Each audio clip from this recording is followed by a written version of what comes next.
தமிழகத்தின் முன்னாள் முதல்வர் கலைஞர் அவர்களின் மீது மிகுந்த மரியாதை கொண்டவர் கேப்டன் விஜயகாந்த். கேப்டன் விஜயகாந்த், பிரேமலதா ஆகியோரின் திருமணம் கலைஞர் கருணாநிதி அவர்களின் தலைமையில் 1990ஆம் ஆண்டு ஜனவரி 31 நடைபெற்றது.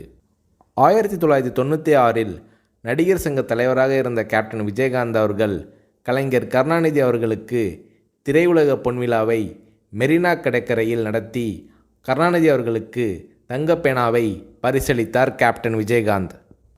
கருணாநிதி அவர்களும் விஜயகாந்த் அவர்கள் மீது மிகுந்த அன்பு கொண்டவர். கேப்டன் விஜயகாந்த் அவர்களுக்கு புரட்சி கலைஞர் என்ற பட்டத்தை கலைஞர் கருணாநிதி அவர்கள் வழங்கினார். கலைஞர் கருணாநிதி அவர்களின் மறைவின் போது அமெரிக்காவில் சிகிச்சைக்கு சென்றிருந்த கேப்டன் விஜயகாந்த் அவர்கள் அங்கிருந்து வீடியோவில் கண்ணீர் மல்க அஞ்சலி செலுத்தினார். அமெரிக்காவிலிருந்து திரும்பிய பிறகு நேராக கலைஞர் கருணாநிதி அவர்களின் நினைவிடம் சென்று மரியாதை செலுத்தினார் கேப்டன் விஜயகாந்த்.